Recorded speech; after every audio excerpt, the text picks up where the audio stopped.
It's not like any other podcast, coming to you straight from the heartland where investing is told like it is. It's time for Darin Garman's Paranoid Banker Podcast. Hold on, because here comes the next episode of the Paranoid Banker Podcast. Hey there, Darin Garman here, and welcome to this week's podcast where we go to part two of answering the question of what's next. If you're saying to yourself, wait a minute, part two, what are you talking about, part two? A couple of weeks ago, I had part one where I went over my processes and what I recommend and what we do when we take over an apartment community, whether small or large, whether you're an active or passive investor. Okay, and in that, I basically spilled the beans on my processes, what we do, how we do it, and what we do not only to minimize turnover, increase income, but also at the end of the day, have not just an apartment investment, but a community. And when you have a community, it not only makes more money, but it's worth a hell of a lot more money. So I talked about that. So if you've not listened to that, that's okay. You can listen to this one. You don't need to go back to that one first. It's all right. But you will want to make sure that you take the time to listen to that What's Next podcast. And it's easily found by doing a search, so it should be no problem. Okay, so today we're going to talk about what's next as an investor. Okay, not an owner of or landlord or owner of a property after we take over. We're going to talk about what's next as an investor and why you should be asking this question, who you should be asking this question to, and what kind of answers you should expect from this question. But before I jump into the information, I want to remind you the Multifamily Investment Summit and Property Tour. Now, remember, this is only for serious apartment community investors. Okay, this is for investors that want to take their apartment or multifamily investing to the next level. And by the way, this is whether you're active or passive. The Multifamily Summit, we only allow 15 investors in the door. That is it. 15. We are having two investment summits. We are having the Investment Summit and Property Tour on January 9th. And the next one on March 13th. So January, which is coming up here very, very soon, and March. We have a few slots open. A few. Okay, so if you've been sitting on the fence on this, and if you are a serious multifamily investor or want to be, you don't have to be right now or want to be, you need to check out the detailed information on everything you would take away by attending the Multifamily Investment and Property Tour. Because we do the property tour, well, you see real apartment communities. That's where the rubber meets the road. That's where it all comes together. And that's where it makes a big difference. Okay, now remember, there's no cost to attend, but you need to be a serious investor in order to attend. Okay, so where do you get more information on the summit? What will I cover exactly in detail? What will you walk away with? What kinds of things will you know once you leave the summit? All that information is at www.heartlandinvestmentsummit.com. That's heartlandinvestmentsummit.com. heartlandinvestmentsummit.com. Make sure you get there. You get your spot reserved because there's only a few left for January and a few left for March. Again, Heartland Investment Summit. All the details, everything is there, .com. heartlandinvestmentsummit.com. All right, so let's talk about the what's next question. There's really three main what's next questions you want to be asking. Now, I remember when I was in junior high, and I was involved in all kinds of athletics in junior high school. It was really more or less to hopefully keep me out of trouble, which frankly didn't work. But in any case, I was involved in all kinds of athletics. But I also liked art. I liked the potter's wheel. I liked clay. I liked painting. There's drawing. I liked all of it. And I remember that I'm sitting in class one day, and we're starting a new unit. And I think the unit was, well, I know it was charcoal pencil. And you know what I mean when I'm saying charcoal pencil. It was a charcoal pencil unit where you learn how to do all the charcoal pencil drawings and different kinds of paper and how to hold the pencil and all those kinds of things. So our art teacher, her name was Mrs. Zentner. Mrs. Zentner. This was the first day of the unit of charcoal pencil. And she's starting to talk about, the pencil, how you hold it, the canvas, and, going over some things that we're going to practice. And so she's just starting this. So I raised my hand. And my question was, Mrs. Zentner, what unit is after this one? She looked at me like, what? And she said, what'd you say? I said, what? I'm just curious, what unit is after this one? Now remember, we're 10 minutes into this unit. That's going to last, 10 days or so. She got pissed. She got mad. She said, Darin, that is one of the dumbest questions I have ever heard. Focus in. This is the unit. I'll let you know when I'm ready what the next unit's going to be. So she was pissed. And that wasn't my intent. My intent wasn't to come across and say, this is boring. What are we doing next? I was just kind of curious because I like this. So I was just kind of thinking, God, I wonder what we're going to do next. And I don't know, being kind of, young and, hey, what's next? And, she was mad. I tell you that story because when you ask the what's next question, you can either ask yourself, and of course you won't get the Mrs. Zentner reaction, but if you ask your manager, general partner, whomever you're working with that's kind of running the show, if you're a passive investor especially, you may get either kind of a weird look, maybe an answer that's maybe even similar to Mrs. Zentner's answer to me, but it's exactly the right question to ask. Okay?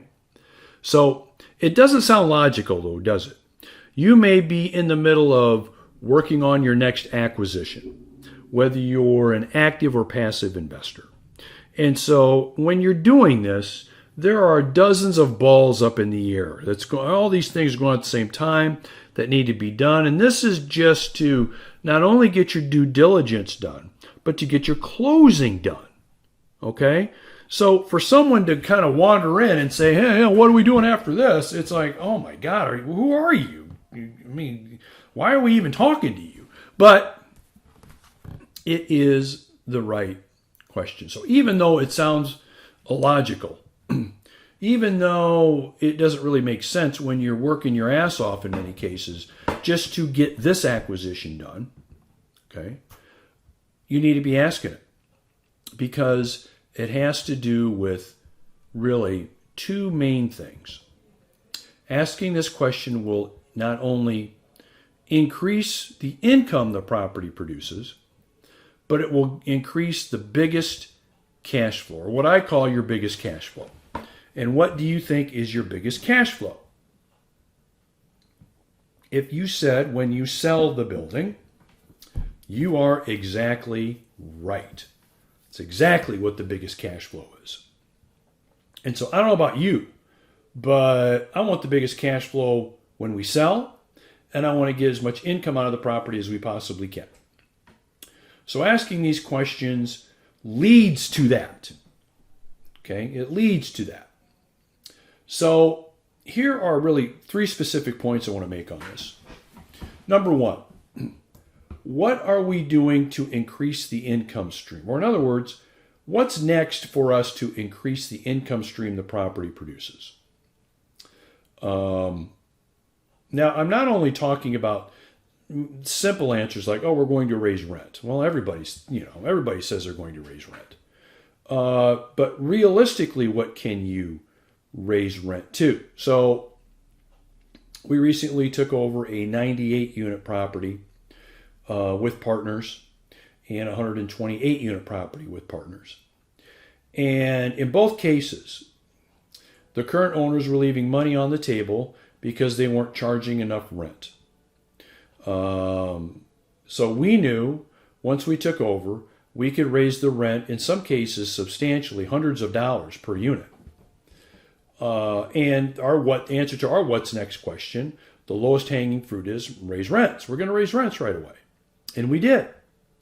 And my theory about raising rents, by the way, is if you don't like it as a resident, you can certainly leave because there's another bus coming. So I feel pretty confident when we do this, that if you're angry, grouchy, or you just think you're not getting the value and you decide to go, we'll find somebody to replace you, and they'll be paying us more than what you are paying us, by the way. And so being able to do that and realistically do it, even though many times you're told all you got to do is raise rent. It's one thing to say it and give lip service to it. It's another thing to do it and realistically get it to where it needs to be, and maybe maybe it'll be even a little bit more than that, right? So the what's next question is not only for an easy, low-hanging fruit, increasing the income answer like that, but now it gets into other areas of income. Okay, so how can we increase or add other areas of income to this property? Okay, so should our garage rents be increased, or should we be charging rents for our garages? Okay, some communities don't. Can we increase our laundry income, our vending income, etc.? So there's a long list that can be made, and I'm not going to go over that whole list during this podcast.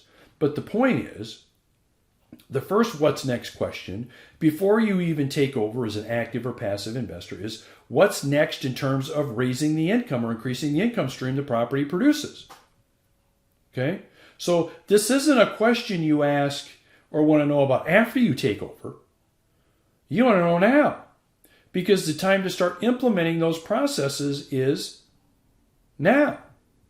Right? And, I find a lot of investors don't ask this question. They maybe internally think, oh, yeah, I'll just raise the rent. I'll get around to doing that. And then a month goes by, 6 months, 12 months, and I find they haven't raised rent. Well, I don't want the tenants to leave. Bullshit. You want them to leave. Right? You want them to go.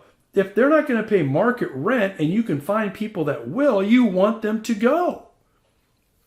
I'll never forget. And I've got more than that. I got at least a dozen stories just like this, where we take over a property and the former owner hasn't raised rent for years, 3 years, 5 years, 2 years, whatever. It's all kind of the same. And so we go in there and we give everybody notice their rent's going up. Some cases a lot, maybe some cases not so much, kind of depending on what our strategy is for that specific property. But in any case, they get a rent raise notice.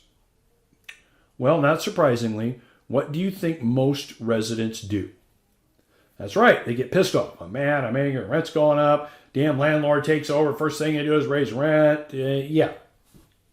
So on this one particular property, 90+% of the residents got back in touch with us, either email, talking to the resident manager, whatever, saying, I'm out of here, dude. You're raising rent, I'm moving. Okay, all right. So the vast majority of residents do this. We gave them notice 2 or 3 days after we took over. Then about 10 days, 2 weeks later, all of them within that 10 days to 2 weeks came back and said, oh, you know what, by the way, we're not moving, we're going to stay. Why? Because they figured out they're getting a pretty damn good deal. It didn't make sense to move. Okay? And even if they did, we can find people to replace them. So I'm not worried about that. I'm not worried about that short-term units empty and turnover stuff. If it's going to increase the property's value by thousands, tens, hundreds, millions of dollars. So that's why that question is so important. What's next? What's next in terms of increasing the income streams, with an S, that the property produces? So that's number one. Number two, expenses. What's next for expenses? So I dealt with this actually this morning. Property we took over, the year before, they spent over $11,000 on getting the drains unclogged and the toilets unclogged. So, for other words, if a tenant clogged their toilet or a tenant clogged their sink, they would call the Roto-Rooter people or the drain cleaner people. They'd come out, they'd clean out the drain and then they'd leave. Well, that costs up to, they spent over $11,000 on that expense. Now, just as a sidebar, we could argue, well, should the tenant be paying that? Can you take it out of the deposit? Can you not? That's another discussion for another time. But my philosophy is, why not eliminate it altogether? Okay? Why not eliminate that altogether? So, what do you think I did? That's right. Guess who does that now? Our on-site staff does that. So now we've just eliminated, $11,000 in expenses. And that's not to say they may not have to come out once in a while if it's a bad enough problem that maybe we can't figure out. But for the most part, we've eliminated at least $7,000, $8,000 in expenses. And even if we could recover those expenses, or even if we do, we're not fighting the resident about them, why should they have to pay, and we don't have to go back and forth with documentation and information, blah, blah, blah, blah, blah. Right? So that adds, again, hundreds of thousands of dollars in value to a property. And that's just one expense item. I go down all of them. And that's not to say you can whack every single expense, but you will find most you can. And so the other what's next question for you, the other what's next question for the manager of your partnership, general partner, a lot of times people call them sponsors, is what's next? What's next here? And by the way, you better get an answer. You better not get silence, dead air, no response. That's a red flag right away. Red flag. Or you better not get a glib, we'll work on it, we're working on some things, we're going to put something in motion. I mean, come on. Now, I don't think you should expect the 10-point plan in a PowerPoint presentation on how they're going to do it, but you need an answer. An answer on what's next. So we talked about the what's next question as an investor when you are looking at taking over a property. Remember, we're asking these questions even before we take over. Okay? Which sounds crazy, but you do. We've talked about the income side of things. We've talked about the expense side of things. And the last one is, what's next in terms of getting our property to a point where it's at its highest and greatest value? Okay? What's next in terms of getting our property to its highest and greatest value? What are we going to do next in order to get our property to its highest and greatest value? Why do you ask that question? Because remember, what's the most important cash flow you're going to get? It is when you sell the property. That's it. Okay? That's really the return of investment, plus hopefully a whole bunch more. And there needs to be a plan in place for that. And by the way, when you think to yourself, oh, I think I'm going to hold this for 5 years. Oh, I think I'm going to hold it for 7 years. Or you talk to your manager or your sponsor or general partner, and they say, yeah, this could be about a 5-year hold, and we're probably going to keep it for 7 years, 10 years. By the way, that's all bullshit. I mean, you know that, right? That's bullshit. That answer is bullshit. What do you mean, Darin? Why would it be bullshit if I want to know how long I'm going to be in this investment? Yeah, you want to at least have an idea about how long you want to be in it, but are you really going to sell the investment or want the investment sold at a time when it's at its lowest value? Let me give you an example. So let's say you're talking to me and I say, yeah, we're going to be in this for 7 years. 7 years down the road, we're in a terrific recession. It's bad. It's horrific. Okay? Do you think now is the good time to sell at that time? Of course not. When are you really going to sell an investment? For the most part. Yeah, when you can get the most money for it. So let me put it to you this way. Let's say you want to get involved in one of my partnerships. And I tell you, our window on this is probably going to be about 5 to 7 years. I mean, that's kind of what I'm seeing. But the other thing I'll tell you is, but it could be a little bit sooner, it could be a little bit later. And you may be thinking, well, that's kind of a dodgy answer. Well, no. So let's say we buy this apartment community tomorrow. And I tell you we're going to hold it for 7 years. If the guy across the street knocks on my door 2 years later and wants to pay us twice what we paid for the property, am I going to tell him, well, you know what? I told everybody we're going to hold this for 7 years, so we're not going to sell. No, we're going to sell. Okay? And I already gave you the example. If 7 years from now, the economy's in the tank and we're going to lose our ass if we sell the investment, do you really think we're going to sell it? No. Probably not. So even when it's good to have an idea, it's total bullshit if you think that it's like putting your money in a savings account and on a 7-year hold and taking it out exactly 7 years down the road. That's not the way it works. The way it works is you sell the investment if and when you can get the highest and best price from the investment. Okay? So I always tell my investors this. We're going to work to get the property to its highest and greatest value. Then we're going to have conversations about what to do. Do we sell? Maybe. Do we refinance? Maybe. Do we hold on to it, not do anything? Maybe.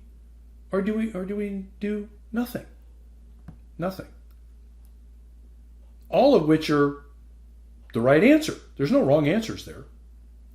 So why you ask that what's next question in terms of getting the property to its highest and greatest value is you at least want to get an idea on what the time frame might be, so you at least have an idea that you've arrived, and now you're going to start having different conversations.